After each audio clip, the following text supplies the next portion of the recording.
Maka teori yang lebih masuk akal tentang masuknya Islam ke Nusantara adalah apa yang dikemukakan oleh Buya Hamka sebagai teori Arabia.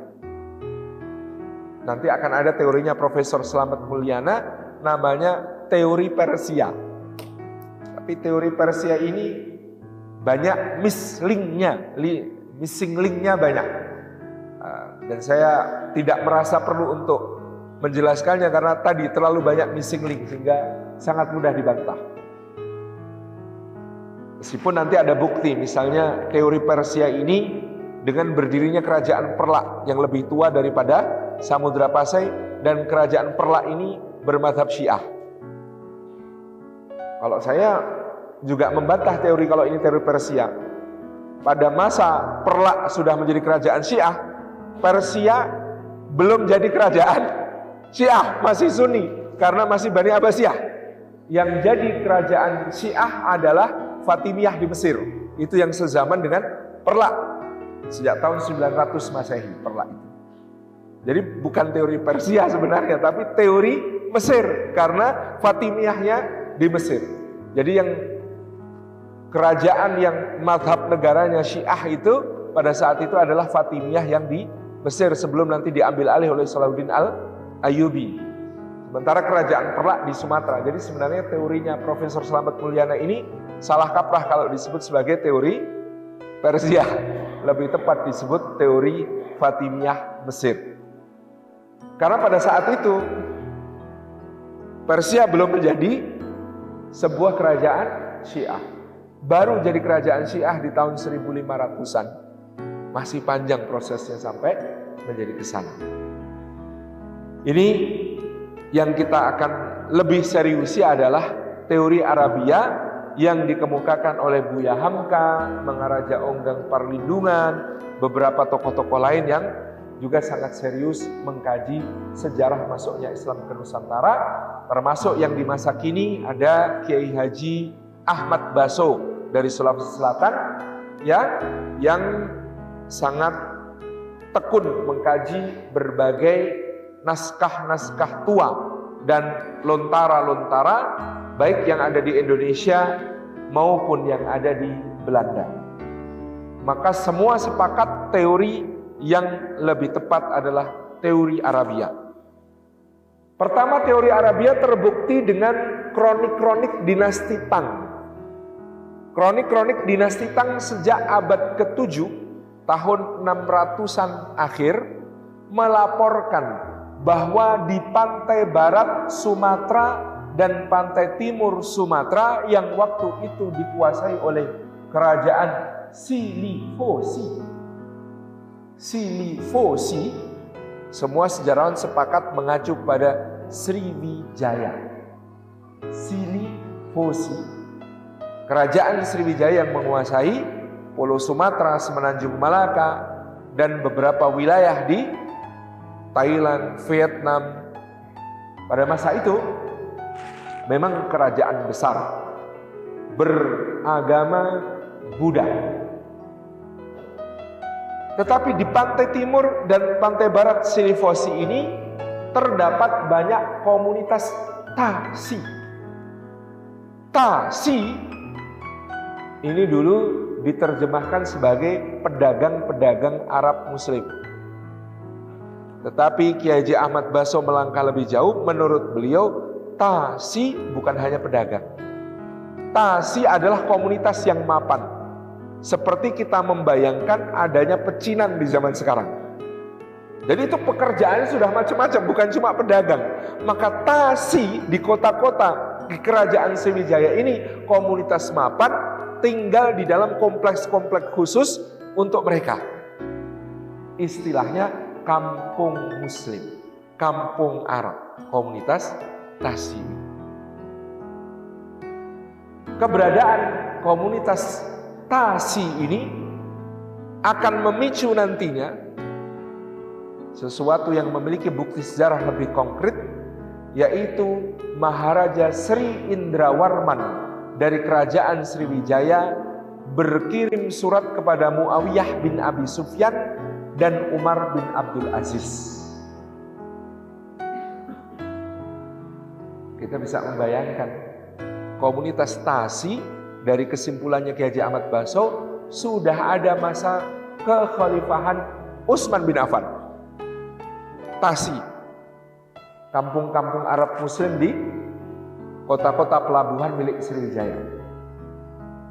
Lalu tidak lama kemudian ada raja besar dari Sriwijaya yang bernama Maharaja Sri Indrawarman berkirim surat kepada Muawiyah bin Abi Sufyan. Lalu surat berikutnya datang di masa Umar bin Abdul Aziz.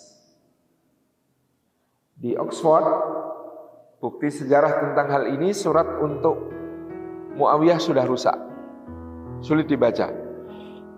Tapi surat untuk Umar bin Abdul Aziz masih terbaca dengan jelas. Plus ternyata surat ini diabadikan oleh seorang ulama bernama Ibnu Abdi Rabbih Al-Andalusi dalam sebuah kitab berjudul Al-Iqdul Farid. Dalam surat itu berbunyi kira-kira demikian. Dari Maharaja Diraja yang adalah keturunan 1000 raja, yang permaisurinya juga keturunan 1000 raja, yang wilayah kekuasaannya terdiri atas 1000 pulau, yang di setiap pulaunya ada 1000 gunung, yang di setiap gunungnya mengalirkan 1000 sungai, yang di kandangnya terdapat 1000 gajah perang, yang armada perangnya terdiri atas 1000 kapal besar, kepada Raja Arab yang tidak menyembah dewa-dewa selain satu Tuhan saja. Aku kirimkan untukmu beberapa hadiah tanda persahabatan. Disebutkan yang dikirim waktu itu terdapat wewangian dari gaharu dan cendana. Terdapat pula berbagai rempah-rempah, kayu manis, kemudian juga kapur barus. Bapak Ibu mungkin sekarang menganggap kapur barus barang murahan, beli merek bagus gitu. Pada masa itu kapur barus komoditi yang sangat mahal di dunia. Dan kapur barus ini sudah diperdagangkan ribuan tahun sebelum Masehi dari pelabuhan Fansur atau pelabuhan Barus yang ada di pantai barat Sumatera. Sebuah penelitian mengungkap Fir'aun Mesir yang paling kaya itu isi badannya yang dimumifikasi adalah kapur barus. Kalau Fir'aun yang lebih miskin, maksudnya bukan miskin, yang tidak terlalu kaya mungkin rempah-rempah yang lain. Tapi Fir'aun terkaya seperti Seti, ya, kemudian seperti Meneptah, seperti Tutankhamun dan lain sebagainya. Ini Fir'aun kaya. Ini badannya di dalam ditemukan banyak residu kapur barus. Karena orang di mumi itu dulu Pak, bagian-bagian yang gampang bikin busuk dikeluarkan. Cairan otak dikeluarkan, lambung, usus, paru-paru, jantung dikeluarkan. Jadi yang bisa bikin busuk itu dikeluarkan. Nah, kalau dikeluarkan harus diisi. Nah, yang dipakai untuk ngisi itu yang paling bagus adalah kapur barus. Jadi dulu kenapa Sumatera itu disebut Swarna Dwipa, pulau emas dan perak? Karena dulu konon orang Sumatera yang berdagang sampai ke Mesir menjual kapur barus tidak mau menerima bayaran selain emas. Dan dulu 1 kilogram kapur barus ya 1 kilogram emas Pak. Karena memang langka dan mahal. Oh sekarang kan sintetis, dulu asli dari pohonnya. Jadi ini kenapa saya menyebutkan hadiahnya Sri Indrawarman termasuk kapur barus. Malah sini-sini jetat, maksud hadiah mau kapur barus? Enggak sini-sini. Zaman itu larang tenang gitu. Kemudian tentu rempah-rempah seperti lada dan lain sebagainya itu dikirim sebagai hadiah. Kalimat berikutnya, kirimkanlah seorang yang bisa mengajarkan agamamu kepadaku. Itu permintaannya. Pengiriman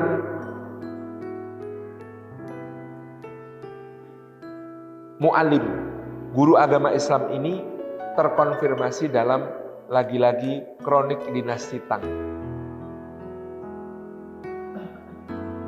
Tang Shi Lu, kronik dinasti Tang.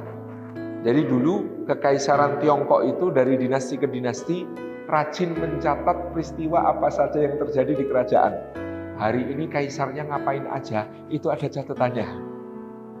Maka dalam catatan dinasti Tang disebutkan kaisar dinasti Tang menghukum Raja Silifosi yang telah meninggalkan ajaran agama Buddha Mahayana dengan mendukung seorang bangsawan lokal, yaitu yang berasal dari Wangsa Sailendra. Sailendra Wangsa. Wangsa Sailendra ini selain berkuasa di Sumatera, nantinya terlebih dahulu telah berkuasa di Jawa. Dan nanti peninggalan akbarnya Wangsa Sailendra di Jawa diantaranya adalah Candi Borobudur yang beraliran Buddha Mahayana. Ternyata Kaisar dinasti Tang merasa terganggu kalau Raja Besar Sriwijaya beragama bukan Buddha Mahayana. Maka Cina, Tiongkok waktu itu mendalangi kudeta di Sriwijaya, mendukung dinasti Sailendra untuk menurunkan, mengkudeta Maharaja Sri Indrawarman yang diceritakan kemudian harus mengasingkan diri ke pedalaman Dharmasraya di Sumatera Barat. Sementara kerajaan Sriwijaya diambil alih oleh Wangsa Sailendra yang beragama Buddha Mahayana. Raja dari Wangsa Sailendra di Sriwijaya, di Silifosi, kemudian mengirimkan seorang zanji. Zanji itu budak berkulit hitam. Jadi dulu rupanya Umar bin Abdul Aziz ngirim mu'alim, guru agama ke Sriwijaya disertai 2 orang budak berkulit putih dan berkulit hitam. Untuk menunjukkan kebesaran Islam itu bisa dianut oleh siapa saja. Nah ternyata oleh dinasti Sailendra, budak yang berkulit hitam dikirim sebagai persembahan ke Tiongkok. Maka ada catatan pada masa kekaisaran dinasti Tang, dikirimlah seorang zanj atau budak berkulit hitam ke istana dinasti Tang melalui pelabuhan Jingzhou pada saat itu. Jadi terkonfirmasi di abad ke-7 sudah ada seorang raja yang masuk Islam di Nusantara kita, yaitu raja dari Sriwijaya, Maharaja Sri Indrawarman. Maka masuknya Islam ke Indonesia sudah sejak abad pertama Hijriyah alias abad ke-7 Masehi. Clear data ini.